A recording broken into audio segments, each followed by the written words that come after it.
그 다음에 나머지는 참고하시면 될 것 같습니다. 누가복음 하나님 말씀입니다. 누가복음 2장 25절에 35절을 봉독해 주시기 바랍니다. 예루살렘에 시므온이라 하는 사람이 있으니 이 사람은 의롭고 경건하여 이스라엘의 위로를 기다리는 자라. 성령이 그 위에 계시더라. 그가 주의 그리스도를 보기 전에는 죽지 아니하리라 하는 성령의 지시를 받았더니 성령의 감동으로 성전에 들어가매 마침 부모가 율법의 관례대로 행하고자 하여 그 아기 예수를 데리고 오는지라. 시므온이 아기를 안고 하나님을 찬송하여 이르되 주제여 이제는 말씀하신 대로 종을 평안히 놓아주시는도다. 내 눈이 주의 구원을 보았사오니 이는 만민 앞에 예비하신 것이요 이방을 비추는 빛이요 주의 백성 이스라엘의 영광이니이다 하니 그의 부모가 그에 대한 말들을 놀랍게 여기더라. 시므온이 그들에게 축복하고 그의 어머니 마리아에게 말하여 이르되 보라 이는 이스라엘 중 많은 사람을 패하거나 흥하게 하며 비방을 받는 표적이 되기 위하여 세움을 받았고 또 칼이 내 마음을 찌르듯 하리니 이는 여러 사람의 마음의 생각을 드러내려 하려 함이니라 하더라. 아멘. 자, 우리 시간, 오늘은 주님 오심을 기다리는 신앙입니다. 주님 오심을 기다리는 신앙. 오늘은 교회력으로 대림절 첫째 주일입니다. 대림절이라고 하고 대강절이라고 주님의 강림을 기다리는 절기라는 뜻입니다. 그래서 대림절이 되면 예수님이 탄생하신 성탄절을 준비하고 그리고 다시 오실 예수님의 재림에 대한 신앙을 새롭게 하는 절기예요. 그래서 대림절은 성탄절 전 4번에 걸쳐서 4주 전에 하는 걸 대림절이라고 그럽니다. 그리스도인의 신앙생활을 가리켜 흔히 종말론적인 삶이라고 말하는데 여기서 종말이란 두 가지 의미가 있습니다. 하나는 개인적인 종말이고 다른 하나는 우주적인 종말입니다. 개인적인 종말이란 우리가 언젠가 육신이 죽어서 하나님의 심판대 앞에 서는 것을 말하고 우주적인 종말이란 예수님께서 이 땅에 다시 오심으로 우주의 역사가 종지부를 찍는 날을 의미합니다. 자, 우리는 이런 절기를 맞으며 그 의미를 깨닫고 우리 신앙의 자세를 일깨워야 되겠죠. 예수님이 처음 이 땅에 오실 때 많은 사람들이 메시아의 강림을 고대했습니다. 당시 상황은 정치적으로 로마의 지배하에 있었고 경제적으로도 수탈당하며 피폐해질 대로 피폐해져 있었어요. 로마에 대해서 독립을 꾀하며 반란을 일으키다가 참혹한 죽임을 당하기도 했고 사회는 바리새파다, 사두개파다, 에스데네파다, 열심당이다 하여 여러 파당으로 갈려 있었고 민심은 흉흉하기만 했습니다. 이런 때였기 때문에 어느 때보다도 메시아가 오셔서 이스라엘을 구원해 주시기를 간절히 고대하고 있었어요. 그렇지 않겠어요? 아무 희망이 없는데 예수님이 빨리 오시면 좋겠다 이런 생각을 한 거예요. 그러나 실제로 예수께서 이 땅에 오셨을 때는 예수님을 메시아로 알고 영접했던 사람은 얼마 되지 않았습니다.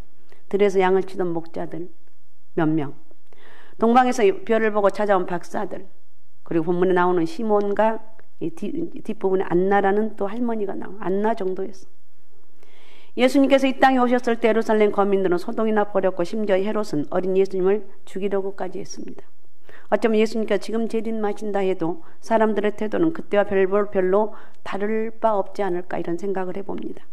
우왕좌왕하고 호둥대고 소동을 일으키거나 자기의 하찮은 기득권이 빼앗길까 봐 도리어 대적하려는 자가 있을 거예요. 과연 우리는 어떤 모습으로 예수 그리스도를 맞이할 수 있습니까? 오늘 본문에 나타난 시므온의 모습을 통해서 메시아를 기다리는 사람의 자세를 본받았으면 좋겠습니다. 첫 번째, 시므온은 성령의 계시를 통해서 메시아의 오심을 확신합니다. 26절을 한번 읽어주세요. 26절. 그가 주의 그리스도를 보기 전에는 죽지 아니하리라 하는 성령의 지시를 받았더니. 네.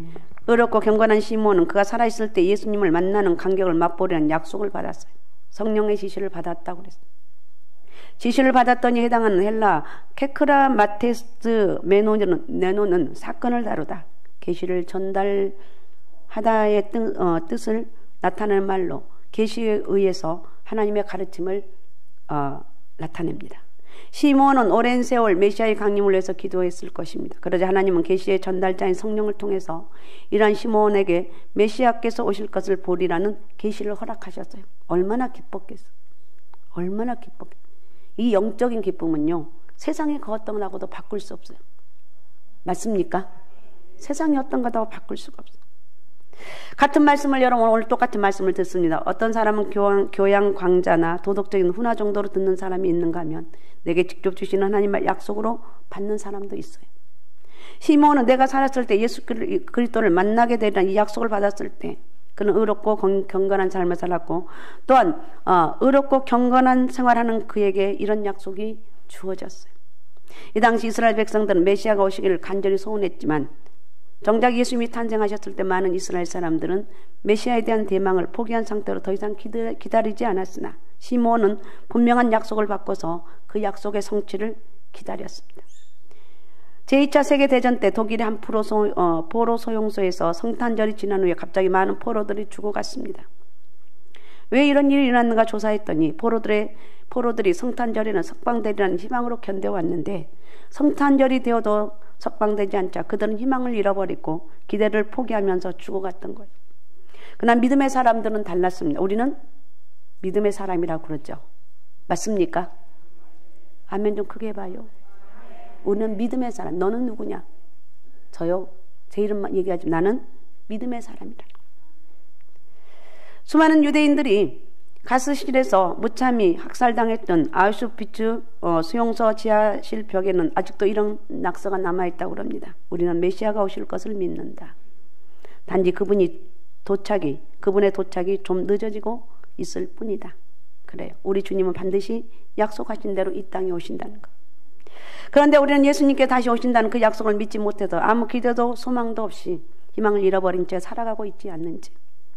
주님의 약속을 믿음으로 소망을 잃어버리지 않으면 어떤 고난도 왜 우리가 이걸 잃어버리면 안 되는가? 어떤 고난도 이겨낼 수가 있어요. 어떤 힘든 상황도 이겨나갈 수가 있다는 것. 강철한 카네기의 사무실에는 커다란 그림이 하나 걸려 있는데 유명한 화가의 그림이거나 예술품으로 가치 있는 그림이 아니라 썰물 때 모래사장에 아무렇게나 던져져 있는 나룻비 한 척과 노가 그려진 어둡고 처량한 느낌이 드는데 그 그림 밑에는 민물은 반드시 온다라는 글귀가 적혀 있었습니다.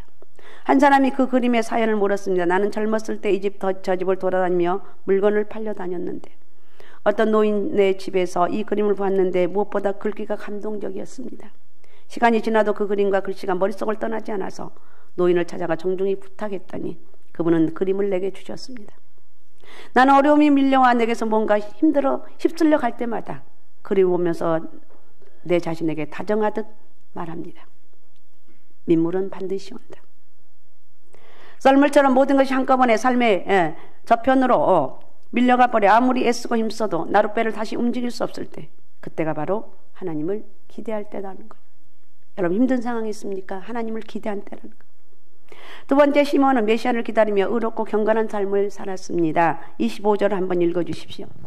예루살렘에 시므온이라 하는 사람이 있으니 이 사람은 의롭고 경건하여 이스라엘의 위로를 기다리는 자라 성령이 그 위에 계시더라. 아멘. 시므온이라는 이름은 유대사에서 매우 흔한 이름입니다.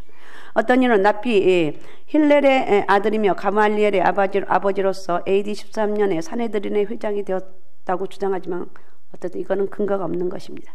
시몬은 중요한 것 메시아를 기다리며 의롭고 경건한 삶을 살았다는 거예요. 여기 의롭다는 말은 공정한 정의로운 뜻으로 하나님과의 정말 최선을 다해서 살았다는 거예요. 따라서 의로운 자에게 무엇보다 우선하는 것은 하나님과 바른 관계를 지니는 것입니다. 그리고 경건하다는 말은 독실한, 신중한 또는 두려워하다, 경계하다는 등의 뜻을 나타내는 말로 율법의 요구를 면밀하게 세심하게 충족시키고자 행동을 주의한다는 것. 그러니까 독실한 유대인을 지칭하는 말로 표현되는 말이에요. 잃어볼 때 시몬은 얼마나 율법을 공경했고 준수했는가를 잘 알 수가 있습니다. 아놀드 토인비는 문명의 흥망성쇠의 내부적인 원인을 분석한 결과 세계 문명 21개 중에 19개 쇠망이 전쟁 같은 외부적인 파괴가 아니라 잘 들으십시오. 정신적 부패와 타락으로 큰 문명도 무너졌다고 했습니다. 한 문명이 쇠퇴할 때는 사람들의 생각이 부정적이고 희망을 잃게 되는 정신적 쇠퇴가 선행되었다는 것. 희망이 사라지면 가정도 사회도 문명까지도 기울게 됩니다. 환자들은 더 이상 살 수 없다는 선교를 받을 때 자포자기합니다. 정신과 의사인 폴 트루니에는 말합니다. 현대 신앙인의 비극 중에 하나는 구도 정신을 상실했다는 것. 주님이 다시 오실 것을 말하면서도 실제 삶에서는 이에 대한 확신이 없기에 신앙의 능력과 경건을 잃어버리고 살아가고 있습니다. 그러나 시몬은 메시아의 오심을 확신했기에 일상생활에서 하나님과 교제하며 의롭고 경건한 생활로 주님 뵙기에 부끄러움이 없는 삶을 살았다는 거예요. 그리스도인은 소망으로 사는 사람입니다. 카프리아누스는 초대교회 성도들에게 이렇게 말했습니다. 세상은 믿을 수 없을 만큼 악합니다. 그저 악하죠. 그러나 이런 세상에서 생의 위대한 비밀을 깨달은 경건한 선한 사람들을 발견했습니다.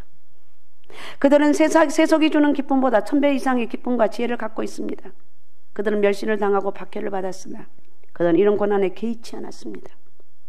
그들은 자기 영혼의 주인 되신 분을 신뢰함으로 세상을 이겼습니다. 그들은 바로 기독교인이며 나도 그들 중 하나입니다. 기독교인들. 우리는 기독교인들입니다. 하나님을 사랑하는 믿음의 사람들. 할렐루야. 나는 믿음의 사람입니다. 나는 기독교인입니다. 이렇게 고백합니다. 독일의 전설처럼 내려온 이야기가 있는데 바바리아 무트비 공작은 사람들을 무시했고 괴롭혔기에 성 안의 모든 사람들이 그를 두려워했습니다. 어느 날 공작이 사냥 갔다가 숲속의 한 작은 예배당에 들어갔습니다. 제단 앞에서 오랜만에 기도하는데 갑자기 예배당 벽에 무슨 글씨가 쓰이는 거예요. 순식간에 보였다 사라졌기에 앞부분만 기억나는데 3일인지 넉 달인지 3년인지 아무튼 그 안에 무서운 심판이 있으리라는 내용이었어요. 이때껏 죄를 많이 지었기에 공작은 나름대로 해석하기를 3일 안에 내가 하나님 앞에 서게 될 것이다 이런 생각을 했어요. 3일 동안 아내와 부하들에게 잘해주었습니다. 주가 하나님 심판대 앞에 설 생각에 3일째 되는 날 높은 탑에 올라갔는데 아무 일도 생기지 않았어요. 공작은 다시 생각을 했습니다.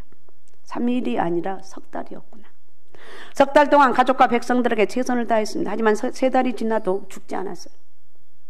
공작은 이제 확신했습니다. 3년이었구나. 3년 동안 열심히 살았습니다. 최선을 다해 살았습니다. 그러다 어느 날 갑자기 나팔 소리와 함께 독일 왕실에서 루드비 공작을 황제로 모시기 위해서 사절단이 왔습니다. 3일 3개월 3년을 하나님 심판대 앞에 설 걸 생각하며 하루하루 열심히 살았던 공작의 소문이 전 독일에 퍼졌던 거예요. 공작이 독일 황제가 될 수 있었던 것은 선행 때문이었으나 공작의 선행을 가능하게 한 것은 기다림이었어요. 3일을 기다렸고 석 달을 기다렸고 3년을 기다렸고 최선을 다해서 살았어요. 하나님의 심판을 기다리는 것이 그의 삶을 바꿨다면 다시 오실 메시아를 맞는 우리의 삶은 어떻겠느냐는 거예요. 이것을 고민하는 것이 종말의 때를 살아가는 성도의 모습입니다. 앞으로 몇십 년 살 거라고 생각하는 것이 아니라 3일 뒤에 아니면 3주 후에 3년 뒤에 주님 앞에 설 걸 생각하고 하루하루 소망 가운데 경건하게 몸부림치면서 최선을 다해서 살아가는 저와 여러분이 됩시다잉. 그렇게 살아가자는 거예요. 세 번째, 메시아를 그토록 대망했던 시몬은 성전에서 메시아를 만나는 영광을 얻었습니다. 27절을 읽어주시기 바랍니다. 성령의 감동으로 성전에 들어가매 마침 부모가 율법의 관례대로 행하고자 하여 그 아기 예수를 데리고 오는지라. 예, 우리 안엔 두 가지 욕망이 있는데 하나는 하나님 앞에 가까이 나아가고자 하는 욕망이고 다른 하나는 육체의 향락과 쾌락을 쫓아 세상으로 치닫는 욕망이에요. 하나님 앞에 가까이 나아가고자 하는 생각은 성령이 주시는 생각이고 세상으로 나아가려는 생각은 마귀가 주는 생각입니다. 그래서 히브리서는 뭐라고 얘기하고 있는가? 히브리서 10장 25절을 읽어주십시오. 모이기를 패하는 어떤 사람들의 습관과 같이 하지 말고 오직 권하여 그날이 가까울수록 더욱 그리하자. 예, 모이기를 패하는 어떤 사람들의 습관과 같이 하지 말자는 거예요. 오직 권하여 그날이 가까울수록 더욱 모이자는 거예요. 교회 가자. 아유, 나 피곤해서 못 가요. 교회 가도 별일이 없어요. 이런 사람들이 의외로 많아요. 그러나 히브리서 10장 25절에는 모이기를 패하는 어떤 사람들의 습관과 같이 하지 말고 오직 권하여 그날이 가까운 볼수록 더욱 힘쓰자고 그랬어요. 제가 교회 처음 나갔죠. 언젠가 얘기했죠. 이 말씀이 저에게 확 왔습니다. 수요일인가 예배를 갔는데 요즘은 목사님이 그러시더라고요. 모이기를 패하는 어떤 사람들 습관과 같이 하지 말고 그날이 가까운 볼수록 더욱 모여야 되지 않겠느냐 이러면서 열면을 두었는데 제가 처음 듣는 말이잖아요. 교회 간지 얼마나 알겠어요. 근데 그게 가슴에 팍 왔어요. 열심히 다녀야 되겠구나. 다른 길이 없겠구나. 그게 성령이 주시는 마음이겠죠. 내가 그런 생각을 하겠습니까? 주님 오실 날이 가까울수록 더욱 모이기에 힘쓰라는 거예요. 어떤 교수님이 이렇게 말합니다. 머리 좋은 것이 마음이 좋은 것만 못하고, 마음 좋은 것이 손 좋은 것만 못하고, 손 좋은 것이 발 좋은 것만 못한 법이라고 그랬어요. 우리의 발걸음으로 주님 전에 나와 겸손히 예배하며 주님과 교제하는 것보다 아름다운 자세는 없다는 거예요. 발이 걸어서 가야 되겠죠. 시몬은 성령에 이끌려 성전에 나왔을 때 그토록 고대하던 메시아를 만나자 입을 열어 찬송을 합니다. 누가복음 2장 29절에 32절을 읽어주세요. 주세요. 이제는 말씀하신 대로 종을 평안히 놓아주시는도다. 내 눈이 주의 구원을 보았사오니 이는 만민 앞에 예비하신 것이요. 예, 이방인을 비추는 빛이고 주의 백성 이스라엘의 영광이라고. 시몬은 그토록 대망하던 메시아를 비웠으니 이제 이대로 죽어도 한이 없다고 말합니다. 사람이 가장 행복한 순간을 표현하면 이대로 죽어도 좋다는 말하죠. 나 이제 죽어도 좋을 것 같아. 나 이제 됐어. 이렇게 얘기합니다. 근데 지금 시몬에게 아무것도 주어진 게 없어요. 빵도 주어진 게 없고 옷도 주어진 게 없고 아무것도 달라진 것이 없는데 예수님을 만나자, 메시아를 만나자, 이것으로 만족할 거야. 종이 이제는 종을 편안히 놓아주는구나. 내가 이제 기쁜 마음으로 세상을 떠나겠습니다. 이런 뜻이에요. 그는 예수님을 만난 그거 하나로 만족을 했어. 그토록 사모하던 기다리던 예수님을 만나서 최고의 행복에 젖어 그 무엇과도 바꿀 수 없는 그런 은혜를 입어서 이대로 죽어도 좋습니다 고백하고 있어요. 사도 베드로는 예수님이 오실 종말의 때를 살아간 우리에게 세 가지로 권면합니다. 첫 번째, 정신 차리고 기도하라는 거예요. 베드로전서 4장 7절을 읽어주십시오. 만물의 마지막이 가까이 왔으니 그러므로 너희는 정신을 차리고 근신하여 기도하라. 예, 우리는 지나간 과거나 현재에 집착할 것이 아니라 우리의 시선을 하나님 앞에 고정을 시키는 거예요. 하나님 뵐 때를 준비하면서 정신을 차리고 기도하라는 거예요. 정말이 가까울수록 중요한 것이 기도라는 거예요. 신앙생활의 핵심은 얼마나 선하게 사느냐 문제가 아니라 얼마나 하나님 앞에 진지하게 기도하느냐는 거예요. 이것이 우리의 신앙의 본질이고, 그 다음에 두 번째, 열심히 사랑하라는 거예요. 베드로전서 4장 8절에 무엇보다도 뜨겁게 서로 사랑할지 사랑은 허다한 죄를 덮니라고 그랬어요. 뜨겁게 사랑하라는 말은 말이 열심히 달리는데 귀수는 더 빨리 달리란 채찍질로 이렇게 표현하는 거예요. 우리는 열심히 더 뜨겁게 사랑해야 된다는 거예요. 사랑은 허다한 죄를 덮는다고 그랬어요. 죄를 용서하며 허물이 안 보일 때까지 사랑하라. 모든 죄를 덮을 만큼 사랑하라. 허물이 기억되지 않을 만큼 사랑하라는 거예요. 이것이 정말을 살아가는 우리에게 주시는 교훈이에요. 세 번째, 서로 봉사라고 말했어요. 베드로전서 4장 10절을 읽어주시기 바랍니다. 각각 은사를 받은 대로 하나님의 여러 가지 은혜를 맡은 선한 청지기 같이 서로 봉사하라. 예, 그동안 나를 위해서 살았다면 이제 남은 시간은 주님과 이웃을 위해서 바치라는 거예요. 기도도 나만 위해서 하는 것이 아니라 이웃을 위해서 하라는 거예요. 어려움 당하는 이웃을 위해서 하라는 거예요.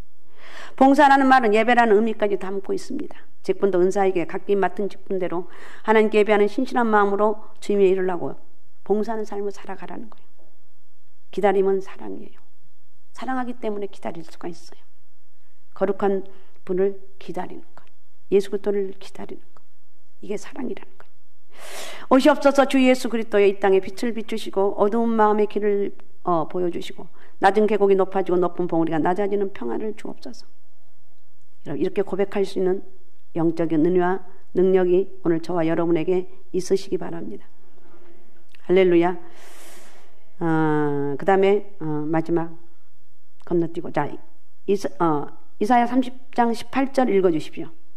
그러나 여호와께서 기다리시나니 이는 너희에게 은혜를 베풀려 하심이요 일어나시리니 이는 너희를 긍휼히 여기려 하심이라. 대저 여호와는 정의의 하나님이시라. 그를 기다리는 자마다 복이 있도다. 아멘. 계속 열어주세요. 그러나 여호와께서 기다리시나니 이는 너희에게 은혜를 베풀려 하심이라. 일어나시리니 이는 너희를 긍휼히 여기려 하심이라. 대저 여호와는 정의의 하나님이라. 그를 기다리는 자마다 복이 있도다. 하나님을 기다리는 자마다 복이 있다고 말하고 있습니다. 우리가 주님의 재림을 믿는다면 암담한 현실과 어려운 고난 속에도 낙심치 않고 의롭고 경건한 생활로 주의 오심을 준비하며 살아야 되는 거예요. 주님이 오신대. 마지막 날 심판주로 오신대. 야, 지금까지 별일 없는데 그래도 오신대. 너는 믿냐? 그래도 오신다고 나는 믿습니다. 마지막 때 주님이 오십니다. 심판으로 오십니다. 그래서 믿음 생활을 해야 된다고. 자, 어쨌든 이렇게 고백하면서 우리는 늘 주님 전을 가까이 하고 하나님과 교제를 힘쓰며 살아갈 때 성령의 역사 안에서 아름다운 열매가 주렁주렁 맺혀질 줄로 믿습니다. 할렐루야. 오직 예수 오직 믿음 오직 성령 충만함으로 주님의 오심을 기다리며 하나님의 영광으로 살아갈 수 있는 축복의 통로가 되시길 바랍니다. 그런 은혜와 능력이 있으시길 바랍니다. 자, 오늘 말씀 생각하면서 우리 같이 기도했으면 좋겠습니다. 오늘 주님 오심을 기다리는 시몬과 같이 하나님 우리도 주님 오심을 기다리면서 죄악 가운데 거하지 않게 하시고 믿음으로 가게 도와주시고 성령이 이끌림 가운데 살아가는 축복의 통로가 되게 도와주옵소서. 자, 우리 시간 주여 3번 부르고 우리 같이 통성으로 같이 기도하겠습니다. 주여 주여 주여. 전능하시고 살아 역사하신 아버지 고맙습니다. 주님 오심을 기다리는 아버지의 믿음의 신앙 신실한 아버지의 시몬과 같은 하나님의 사람들이 되길 원합니다. 아버지 시몬은 끝까지 아버지 기다리다 주님을 만났습니다. 아버지 하나님 주님이 이제 아버지 하나님여 종을 놓아준다고 고백한 이 시몬처럼 우리는 끝까지 믿음 안에서 주님을 기다리게 도와주시고 예수 그리스도를 바라보면서 어떤 어려움도 고난도 이겨나갈 수 있는 힘과 용기와 담대함을 허락해 주시고 성령이 이끄시면 은혜가 있길 원합니다. 죄를 마음껏 쓰시고 마음껏 축복하시고 역사하여 주옵소서. 영광 받아 주옵소서. 축복하여 주옵소서. 우리 하나님 은혜를 만만 감사합니다. 오늘도 우리 주의 성령이 우리 가운데 함께 해주시고 살아 역사한 전능하신 하나님 은혜가 함께하는 복된 역사가 있길 원합니다. 아버지의 저희를 쓰시옵소서. 아버지의 저희를 사용하여 주옵소서. 오늘도 주님을 아버지 하나님이여 기다리는 아버지 하나님의 시몬과 같이 아버지 저희들 가슴속에 성령의 은혜가 있게 도와주시고 예수 그리스도는 반드시 오신다고 그 예수 그리스도를 바라보면서 믿음으로 아버지 끝까지 승리해 나갈 수 있는 그런 축복의 은혜가 있길 원합니다. 저희를 축복하여 주옵소서. 원수마귀 어둠의 영들 다 떠나게 하시고 믿음으로 살아갈 때 힘들고 어려운 고난과 힘든 어려움과 아버지 위험 속에서도 하나님 의지하며 끝까지 믿음으로 승리하는 축복의 통로가 되게 도와주옵소서. 저희를 축복합니다. 영광 받아 주옵소서. 살아계신 예수님의 이름으로 기도하옵나이다. 아멘.